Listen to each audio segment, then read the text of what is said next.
ultimate, I'm going to press W, I'm going to left click at the same time, and pray that things work out. And this is actually an interesting one just because the Bakasura, again, treated them nicely last week for Radiance. And again, going back to the waiting room, we were talking about Bastet. God, as we go down to game number 1. Sanguine versus Radiance. Game number 1. Give me some T-tours in chat. We've got the player cams going. It's Dolson, it's Aggro, it's Doug. And you in chat, aside from T-tours, let us know who you think is going to win this matchup. Aggro, we talked on the pre-show, the waiting room. Press W and you left click. It's something I think that gives adapting the ability to make big impacts and maybe a chance here in the mid lane. Big man Tings pinned down. Panatom just walks at him, and the immobile Poseidon falls for first blood. Love the patience by Panatom right there. Blink, the Divine Ruin, Spear of the Magus, and Spear of Desolation. Now 10 flat pen. Thoth gets 15 flat pen from his passive for free. That is huge to get that back, and it means that while everyone else is building less flat pen, Thoth gets it for free. Mito half HP Aurora as well. Panatom has eaten the Kraken, and big man Tings puts himself on the board. I guess that's the problem, Aggro. If you're consistently invading me, shying away from engagements, wrong you sends a Hail Mary right down the mid lane. But look at this response by Sanguine. Gold Fury started up by Panatom and Netrioid, and they are melting it quickly. Sanguine lock it down, but Cyclone Spin's got the kill. Netrioid in the crystal will Bifrost his way away. So it's a Fury over to Sanguine, but another kill to Radiance. Still worth it for Sanguine. You're trading 1 for 1 in that instance, but one of those things, the kill for Radiance, is only going to a few players, not a global gold in experience buff like the Gold Fury. Oh, Aurora taken solo. Wrong you pushes him back. No Scarab's blessing. There's the pull from Wrong you, but the shell by Aurora, the sidestep's not enough, and Shinto picks up the kill. Watch out around the backside. Comes the Yarkor here, adapting, knocked up. A nice stun by Cyclone Spin. We'll finalize the disengage. Just a little bit too into that shell. We've started to see this become slightly more popular. Netrioid follows the same route here. Shell for him. Small engagement onto Yarkor, adapting close by. So is Cyclone Spin. Axe connects from range. There's a Regurgitate down as well. Adapting, leaps on in. Yarkor tanking so much damage, but he might end up going down, and it's Cyclone Spin who gets the kill. But Shinto from over the wall snipes down the Bakasura. It's a 1-for-1 trade. As the final judgment rolls on through, mid laners doing battle in the blue buff pit, but it's Radiance who are re-engaging on the right. Shinto in trouble, Bede's already down, Cyclone finds the axe and finds another kill for Radiance. They've got to be worried because their Phoenix and left is toast. Yeah, wait, Sanguine just need to delay the backs here, and it won't even matter as Netrioid is locked down the left side Phoenix. Radiance have to get something else. Maybe it's Wrong you as the follow-up kill here. Cyclone Spin connects with the axe. And another kill will fall, this time to big man Tings. But the minions pouring down that left-hand side. That is an 8. Kraken coming up. Yarkor's coming back. I don't think they can do this, Dave. Panatom is here. He's gotten the pin onto Cyclone Spin. 9 turns blessing comes out. Panatom trying to disengage from the fight. Benji goes big here. Aurora into the Scarab's blessing. Will stay alive on the back end, but not until Yarkor chases him down. There's the up down, and Panatom will fall to adapting on the backside. Radiance, what a gutsy call. They trade out Aurora for Panatom. Probably call that worth. And now it's adapting who's going to get stunned out. Netrioid still coming, still has his ultimate. No beads for Not adapting, doesn't even need the Through the Realms. Yarkor is just a space creating machine. All it does is keep them on the hook, keeps them on the line. And Sanguine then ends up getting even more on the back end, especially if they can secure the zone. Well, suddenly this game has been ignited after a slower start, 19 minutes in, and we are flying here. Wrong you, gobbled up by the Kraken as big man Tings will pick up his 3rd of the game. And Radiance might just take a deep breath on that. Has built well enough to withstand that. I love the Onis, I love the tank boots, but he needs something like a Spirit Robe in order to prevent that from happening every time. Radiance starting up the Oni Fury once more. It's Yarkor who will ult Cyclone Spin in the backline. Netrioid has gotten an ultimate as well, this time onto Benji. Shinto deletes him upon re-entry to the atmosphere. Look at the route down onto Aurora. He has to use the Scarab's blessing, but right on the other end of it is just more damage. The taunt right back in, and Panatom grabs the kill. How about the knock up onto adapting, but he saved his leap, and the excavate is there. Panatom stays alive. Big man Tings is the one who finally gets the kill onto Yarkor, but Panatom keeps himself alive and limps away. Man, Wrong You. Someone's from buying Wrong Wrong You dinner. I guess it's Panatom because he just got his life saved by a beautiful play coming out of the Hercules. Radiance just get a little bit too spread out. It's exactly what Radiance need Benji to do.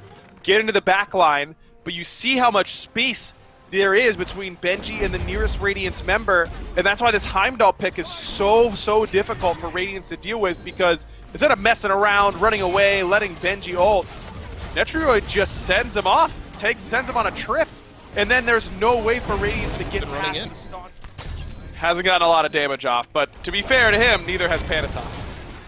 Yarkor locked into the Whirlpool here. A Roar in behind Benji, who's still quite large, half HP. Cyclone Spin soloed over in the mid lane, so now the Uller is down. Suddenly Sanguine have a 5v4. I don't know if they were expecting a Roar. Scarab's blessing on himself yet again, adapting into the backline, but wouldn't you guess it, he has to leap himself away. 5v3 as Sanguine look towards the left side Phoenix. And this is without Fire Giant. It already fell off. Sanguine, if they had it, I think could end here, but without that little bit of sustain, they probably are going to have to settle for some Kraken. No Kraken for Big Man Tings. That definitely lowers some of the chances here for Radiance, but he's still doing plenty of damage. Beads used by the Poseidon on the backline. Aurora, Benji, BMT. They've gotten about half HP on 4 out of the 5 members of the Sanguine offense here. It's going to be the full 3 Phoenixes down for Sanguine.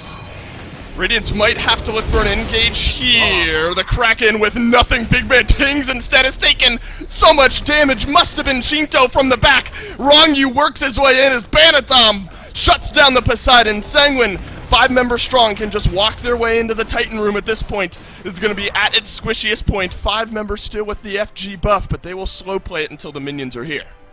Need some minions, need to wait for some big cooldowns. Netroid's ultimate coming back up. That could help separate one of these tanks from their backline. Wrong You, first one in, knocks back Benji here. No ultimates for Radiance to defend their Titan. Adapting, still lurking for maybe one miracle play to turn this game around. Around the side goes Panatom. You get a good taste of the damage that this Titan will be facing here in just a moment. Netroid and Shinto from over the wall, pouring into the damage. The Titan being evaporated here, and it's only Wrong You who's still on it, but the rest of Sanguine walk on in, and in 31 minutes, Sanguine take game 1.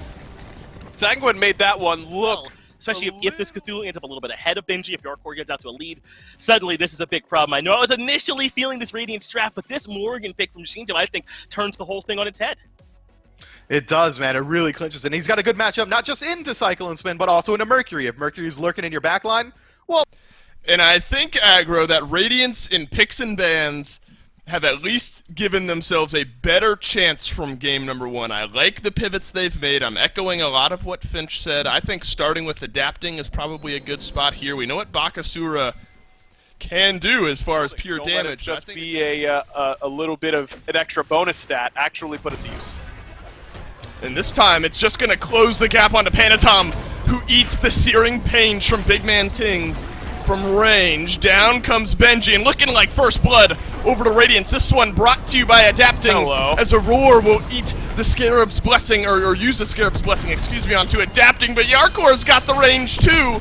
It's a 1-for-1 trade, but Yarkor locked in, pulled back by Aurora. Shinto in the back as well. He's stealthed up, searching for a target, but instead it's a disengage.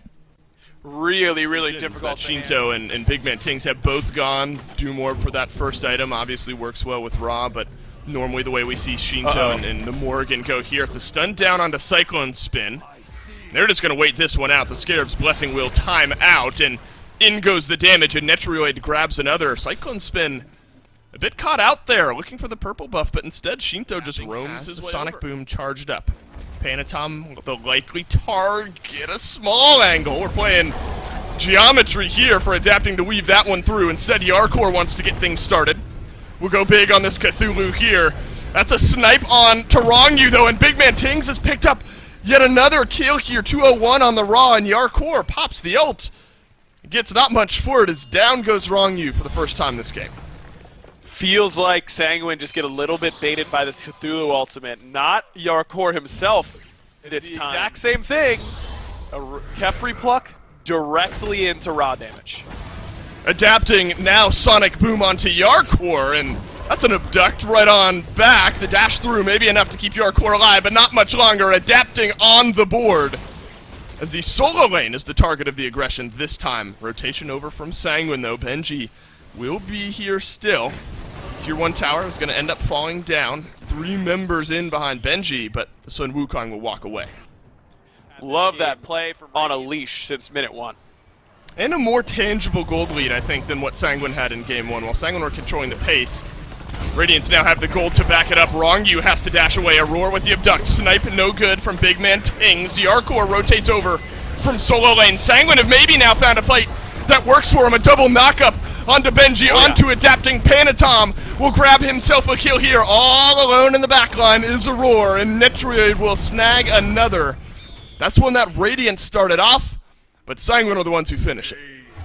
Man, I feel like the SPL needs a binocular sponsorship so I can find out what's happening in the midst of a double Cthulhu ult team fight. I could barely see anything that was going on. But still, Sanguine showing some fight still in those in this team comp. Uh-oh, Cyclone Spin all alone. Beats out the stun, but he's not long for this world. Benji here to try to save his hunter as well. Luckily, the Sun Wukong can disengage. But a bit caught out there. Cyclone Spin. Beads used by Netrioid, adapting just a bit off with the Sonic Boom, and the Bifrost will disengage. Only shells on Sanguine are on the carries. Rongyu's picked up that cursed Ankh once again in order to try and take out this Ra. That's an early searing pain, but Wrongyu just shrugs it off, and he's right back into the fight. Here comes Yarkor, here comes Shinto onto the back line. Double Cthulhu swinging away. You gotta be kidding me. Big man Tings. Oh, he gets the Scarab's blessing procced. Walking away here, but look at the damage pouring down. Adapting does end up pulling back one, but it's only one as a Sonic Boom will turn Yarkor all around. Cyclone Spin picks up the kill, and he gets to the sky. He's gonna have to drop right back down, and he stays alive here. Can Panatom get the kill? No, it's Aegis to keep him alive. Shinto does pick up one. Netrioid and Panatom limping away, but Benji can close the gap. No way that Netrioid's gonna get away with this one. A double kill for Benji. And he's looking for 3 as Panatom the heck was down that? to about 200 HP. Just a little bit too many bodies grouped up by Sanguine. Yeah. They thought that they were going to be able to keep that fight going perfectly, and I was on their side. I thought that they could for sure, but just I think they got He's body way blocked. over. Might make it just in time here to try to steal things away. Aurora half HP, Fire Giant a little bit lower than that. Yarkor trying to walk his way in. The healing, the secure from Radiance is there. Aurora might fall for it, he sure does. Adapting makes his way out. Absolutely worthwhile for Radiance, what a call. Great idea, but now Panatom looking for Adapting. He dashes in and gets the kill mid.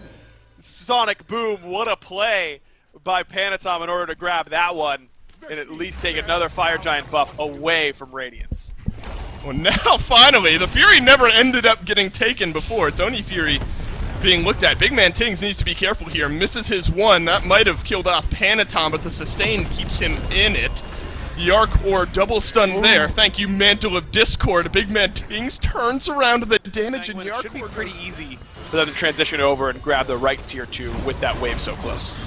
Here comes Panatom lurking in the shadows. Sonic Boom! It catches 2 or 3 members of Sanguine. Adapting just walks away on the other end of it, though. Cyclone Spin eats some big damage from Yarkor as well, but they'll stand in the nice healing circle. Netrioid has finally gotten the kill over to onto Aurora. Cyclone Spin looking for some snipes here. Adapting taken low, taken down by Shinto. Sanguine, they've held strong beneath the tier 2 tower. They'll get another. Panatom has started to come alive. A killing spree for this nemesis, and Cyclone Spin will likely be the last one on the menu.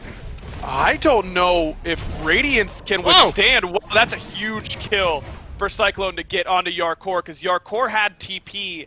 I think there's a chance that Sanguine could have ended with Yarkor up, because they just use him to tank a little bit. They back, he backs, TP's back in underneath the Phoenix. A massive play from Cyclone Spin may have just extended this game for Radiance.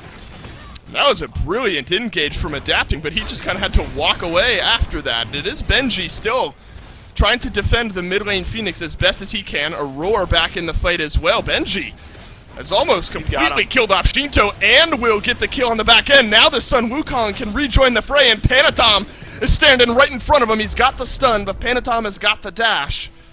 So mid lane Phoenix goes down. beads out by Panatom. Another small win for Radiance. Now you're without Shinto for the next 45 seconds. Panatom going to dump the ultimate, just try and get some prots away from Benji and steal the movement speed. He does exactly that, and that'll save. Watch out for Netriod on the Heimdall. He had a very, very good game 1. Hasn't put out that much damage here yet in game 2, but certainly can. Rongyu is locked in and nearly taken down. Oh, but it's the double pushback that gets adapting right where they want him. Netriod has connected with his ultimate there as well. Big Man Tings has to back away. Aurora being melted through. Adapting comes back down and actually ends up getting what looked like maybe, or no, he did end up falling there. So Sanguine lock in the kill. Yarkor underneath the tier 2 tower here.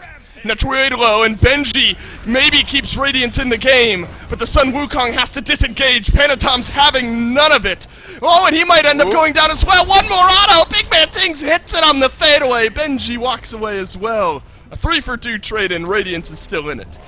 Man, I think that Radiance, the main entry point for Radiance. The Sanguine are not going to look to whittle away that FG in the meantime. Shinto walks in but trouble. They read it.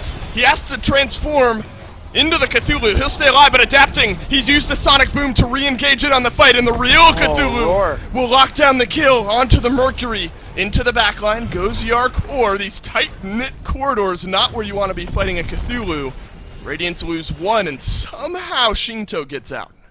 I don't know why Aurora couldn't find that Scarab's Blessing onto the Mercury, but it was right in front of him, didn't use the shell, couldn't get him in that moment, and it ends up mattering quite a bit. Another 5-10 before getting himself back into Fire Giant contest range.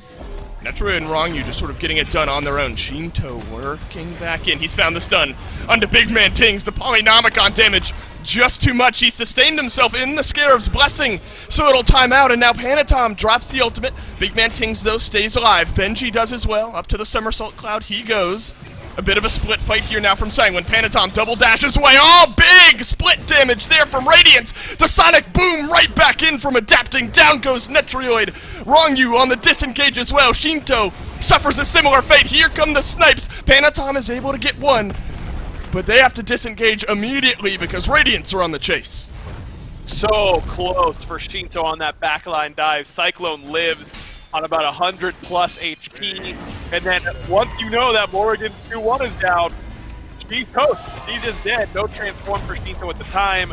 Great peel coming in from Aurora as well, and now Radiance should be able to secure the objective with Big Man taking the snipe. Looks like enhanced Fire Giant. Wait for these relics to come up. I'm a little surprised that they're willing to be this far forward even with those relics on such a short cooldown. That's right, Aegis. Not available for Cyclone Spin. Oh, but it's the double pull push on the back from Rongyu. That puts Aurora exactly where he does not want to be. The Kepri has to dash away.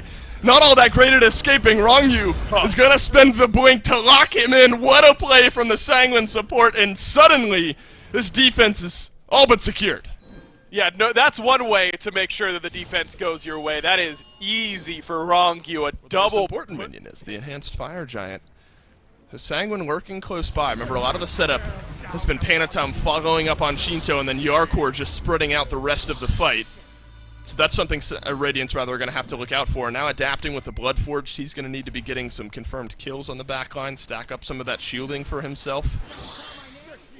But all things considered, we're at an even fight point here. Sonic Boom right through. That's adapting, but he has to dash his way away. But Netriod's been cut out. Benji picks up the kill here. Yarkor takes into the ultimate, and Cyclone Spin stunned down, but sustained up by Big Man Tings. He stays alive. He dodge rolls away. Look at Sanguine pouring everything into Cyclone Spin. They finally lock in the kill, and a duct pulls Rongyu right back into the waiting arms of Radiance, but Benji has gone big at the perfect moment here. Shinto retransforms. A double kill for Benji down the stretch. Adapting rejoins the fray. He'll pick up one onto Yarkor as well. It's Rongyu against the world. Radiance, 4 members strong. Beautiful engage by Radiance. Netriod dies before he can use the ultimate or the shell. A great CC chain, and Benji with a well-timed knockup. And that's just the dive potential. It's Rom snipes, it's the ability to get that Wukong into the back line and adapting to get right back in there instantly at the same time. It's the first time that adapting really was able to find a good initiating Sonic Boom into this late game, and what do you know? It's going to be Radiance forcing a game 3.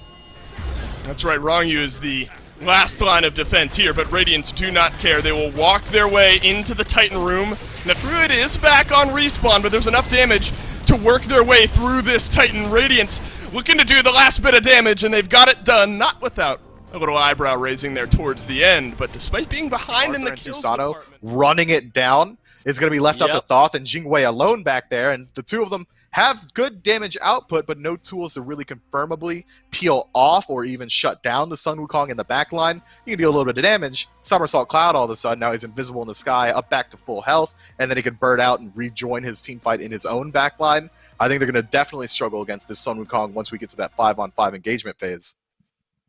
We'll see just how impactful Benji could be. Can he run it back, or will Sanguine find the answer? Game number 3. Let's get it down to Dawson and Aggro.